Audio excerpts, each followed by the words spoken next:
So I wanted to talk to you today about setting boundaries, especially with covert narcissists. Covert narcissists may say one thing, but their actions often reveal they have completely different motives. And so boundaries are something that we need to have in place. I mean, technically they should be something we have in place with everybody, but especially with people that are high on the scale of NPD. Now, the reality is that whether it's setting a boundary with a coworker, a family member, or a friend, if we know that they are possibly a covert narcissist, or if we know that they're just difficult in general, or the kind of people that are like my way or the highway, then the thought of putting down boundaries can feel absolutely overwhelming. On top of malignant narcissists themselves being difficult when it comes to boundaries and making you feel bad and guilty for setting them, oftentimes we have to work through our own unhealed trauma from the past. But more about that later in the video. In this video, I want to guide you into understanding why boundaries are so important, why you should not feel guilty about setting boundaries, and how to set them effectively, whether it's with a narcissist or not. That being said, let's dive in. For those that don't know me, my name is Michele. I'm a trauma-informed coach. I'm a somatic experiencing practitioner. I'm the founder of the School of Transformation, which to me is like nervous system rehab. It's where I host live weekly meetings with people from all over the world, and we do the healing work on working with our nervous system to heal from emotional trauma, ptsd, and narcissistic abuse. So if you're ready to take that next step and deepen your healing journey, make sure you check out the link above. Boundaries are essential when you're dealing with anyone, but they are especially essential when you're dealing with narcissists. The reality is that narcissists love to push past your limits, whether it's through manipulation, control, or a constant need for attention. And so if you don't have boundaries around yourself, a narcissist will take advantage of your time, your energy, and your emotional space, leaving you feeling completely drained. Now, I think one of the reasons that you might be struggling with putting down boundaries has to do with what happens when you try to put down a boundary. So we know that boundaries are healthy. We know that we have the right to have them. We know that cognitively, right? But what happens is that narcissists get angry when you put down a boundary. Instead of understanding that you have limits, instead of understanding that your needs matter to you as well, they view it as a threat to them. And so they'll often use manipulative tactics to make you feel guilty, as if you're a bad person, or as if you don't care about the relationship simply because you're putting down a boundary. And so when this happens, for some people, somatically, this is extremely uncomfortable. Cognitively, they know I'm allowed to put down this boundary. This is right. This is the right thing to do. But their body might be bringing up extreme discomfort.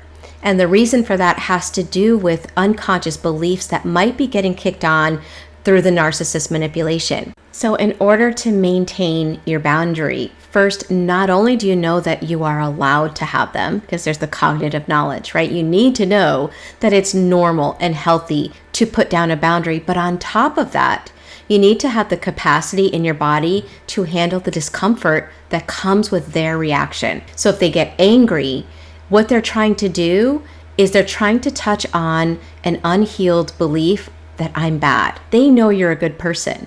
And so they use your good qualities against you because they know if they can get you to feel like you're bad, then you're going to start doubting yourself and you might give in to how they're wanting you to be. And that means you'll wind up disrespecting your own boundaries to appease them. And so when you're setting your boundaries, watch for that. Watch for how the narcissist tries to make you feel bad. And when you notice that happening, remind yourself that they're allowed to be angry. You may not like it. It may have been wonderful if they just simply respected the boundary, but you can't control them just like you don't want them to control you. So you give them permission to be angry. If they want to be angry, they're allowed to be angry, again, even if you don't like it, and you're also still allowed to hold on to your boundary. Now, the next thing they might do, if they realize the anger is not working, they might move into guilt tripping. They might guilt trip you into thinking that you're setting that boundary is somehow an attack on your relationship with this person. You'll often see this in romantic relationships or in family relationships. And so their thought, again, is to try to make you feel like what you're doing is not a loving thing for that friendship. If you notice this, just remember that boundaries are healthy for any relationship. They are a kind and loving thing by also taking your needs into account as well. Narcissists would love you to feel guilty when you care for your needs. They want you only caring about theirs. But boundaries allow you to care about others but yourself as well. Without boundaries, that's actually a lack of love for self. And then we enter that relationship in a way that is very out of balance. Now, if that doesn't work, what a narcissist might then try to do in their manipulation to cross your boundaries is they might move into trying to charm you, where they're telling you they respect your boundaries. They're telling you what you want to hear. So it's charming, it looks good, it sounds good, it touches your heart. But then you pay attention to their actions and you start to see that their words and their actions are not on the same page. So the reason I mentioned those different manipulation tactics is so that you're aware of the pushback that you will most likely experience, especially if you're dealing with a covert narcissist. Narcissists don't like boundaries, so when you start setting them, remember those 3 things to watch out for: either their anger, their guilt tripping, or their charming, offensive way of trying to get you to back down. But now that you know what to watch for, you can be prepared for this response. Because remember, it's their way of trying to maintain control. But knowing this in advance is going to help you to stand your ground even when they push against your boundaries.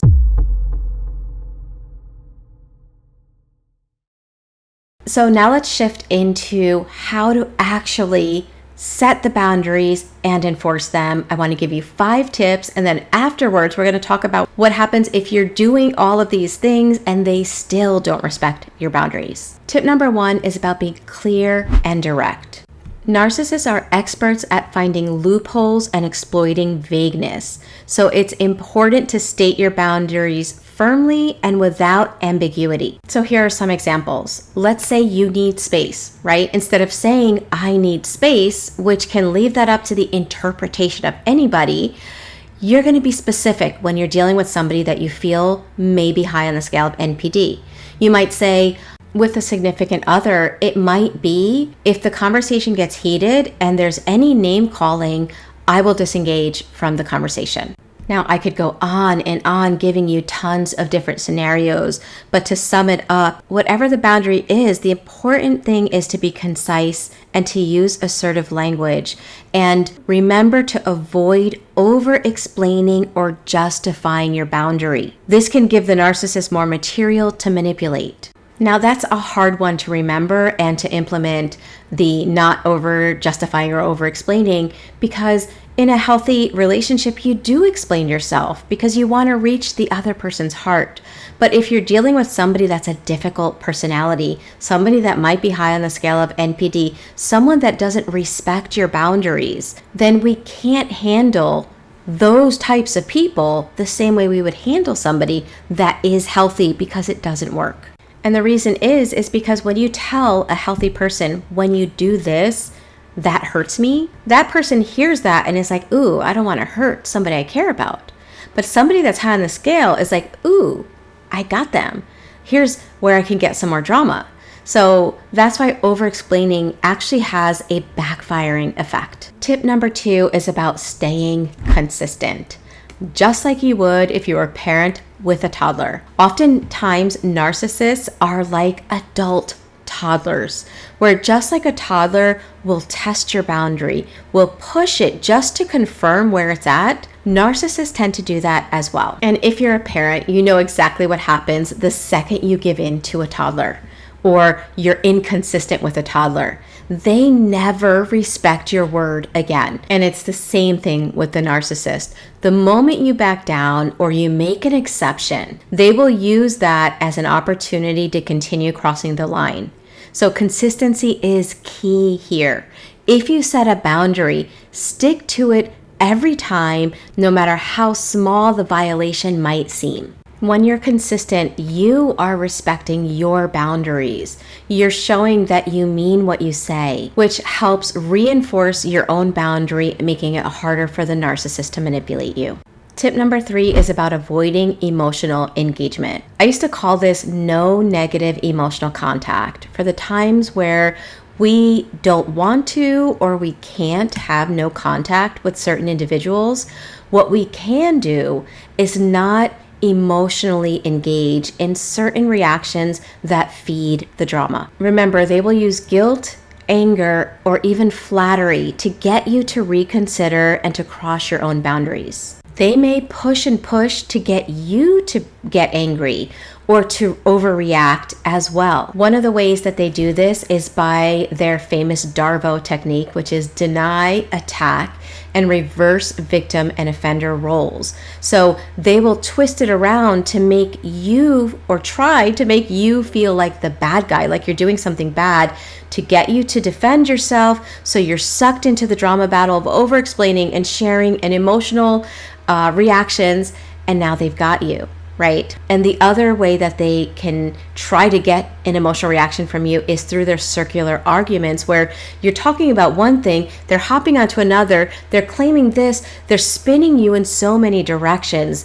that it can be extremely emotionally overwhelming. The second you are not grounded in yourself, they have manipulated you into reacting with intense emotion or strong emotion, and that's what they're feeding on. So the important thing is to remember to stay grounded in you. Take a few deep breaths and remain calm and avoid getting sucked into a drama battle. If you engage emotionally, you might lose your sense of control and end up compromising on your boundary. Tip number 4 is about using consequences. A boundary without consequences is just a suggestion. And it's actually this step that allows us to not only set a boundary, but to enforce one. So for example, let's say I tell somebody this topic is off limits, and if you continue to bring it up, I'm going to end the conversation. Well, if you're dealing with somebody that is possibly a narcissist, you better believe that they're going to test you and see if you can really follow through. And so they're going to bring it up again and again. I had this situation with a family member who possibly was borderline / narcissist. There's so much overlap. I don't know. Honestly, I couldn't diagnose this person, but my suspicion was that they were somewhere on the scale, and for personal reasons, I was not going no contact with this person. And I had to set boundaries. And so this was one of the things, there was one topic that I knew that this person would bring up with the sheer motive of trying to get an emotional reaction from me. So at one point, after I myself learned all of this, I had to be like, look, that's a topic that I don't want to talk about. If you bring it up, I'm going to have to end the conversation.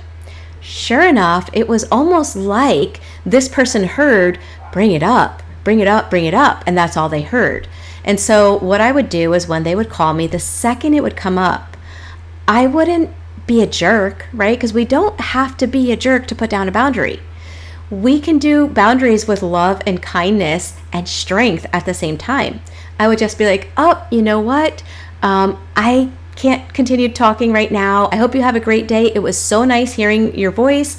Take care. And I would end the conversation again and again. Now, it took probably almost a year, and then that conversation was never brought up again with that family member. And the other thing that I didn't do was I did not say, hey, this is my boundary. Remember my boundary. You're crossing my boundary. At this point, if you've already stated your boundary, you've already been consistent, you're not emotionally engaging, and they're still trying to cross the boundary, it's not about explaining more, it's simply about enforcing. Another example might be if you've asked them to not call you for the next few weeks, that you need space, that you don't want to hear from them for the next 2 to 3 weeks. Again, be specific. So if it's 2 or 3, be specific. And if they continue to call you during the time you told them not to, again, rather than trying to reiterate your boundary, it might be about blocking them for that duration as well. So regardless the scenario, the consequences have to be something that you can realistically enforce and should be communicated calmly and clearly. And remember, consequences are not a bad thing. It's not about punishment. It's about protecting yourself and reinforcing your limits. Step number 5 is about prioritizing your well-being. Dealing with a narcissist can be emotionally draining, so it's really important that you take care of yourself. Spend time with supportive people and emotionally healthy people. Make sure you engage in self-care activities. And if you're struggling to deal with toxic or malignant people in your life, make sure to get professional guidance as well if needed. You might be still healing from unhealed trauma from the past while dealing with somebody that's toxic or malignant or high on the scale of NPD, and that can be a lot. So make sure you reach out for support when needed. Remember, we can't pour from an empty cup, and if you're trying to help this person, maybe it's a child, an adult narcissistic child, or somebody that you feel might be on the scale, remember the illustration, like if somebody's going down in a plane, horrible illustration, but just remember the mask goes on you first before you can help somebody else. It's the same thing in this scenario as well. But what happens if you are doing all of these tips to put down and enforce boundaries and somebody toxic refuses to respect your boundaries? Well, it's at that moment where you have to make a decision. Is this relationship healthy? Is this relationship causing you more harm than good? And you might conclude that at this moment, the relationship has to end, or there has to be time apart if it's not a romantic relationship. And for any parents that have grown children where they've had to make that decision, I want to remind you that any decision you make at the moment may not necessarily have to be a permanent decision. Once somebody, even somebody that's difficult or possibly high on the scale of NPD, once they see that you are no longer able to manipulate, that you are no longer willing to tolerate it, that you are able to stay in your own reality and your truth no matter how they are, and that you're okay with separating the relationship while it's in that unhealthy dynamic, one of two things will happen. If they are truly absolutely beyond help and or willingness to self-reflect, they may leave and that relationship may be permanently over. But there's also the possibility that they now have what they may have never had before, which is an example of healthy relationship behaviors. And now they have a choice. They have to now say or examine themselves and say, if I want to be in this relationship, I have to change. I have to be willing to respect boundaries. If they're willing to do that, then possibly a relationship in the future can unfold. But either way, whether it does or not, your behaviors of enforcing boundaries and of disengaging and letting go of a relationship that is toxic isn't about the other person as much as it is about protecting and loving yourself in a way that is healthy. We teach people how to treat us. And so when we learn how to enforce boundaries in a healthy way, we are essentially telling people that we are only willing to tolerate healthy relationships in our life. Now, I will be honest, it's one thing to learn how to set boundaries, and it's another thing to feel like you can embody the learning. And that's because the body is the subconscious mind, and it holds our old subconscious programmings that we've been carrying oftentimes since we were children. Programs like, I'm bad if other people are angry, or it's my job to make other people happy, or it's my fault if they're upset. I'm responsible for other people's emotions. If we have beliefs like that in our body, in our subconscious mind, then when we go to apply information like this, it's going to be really hard.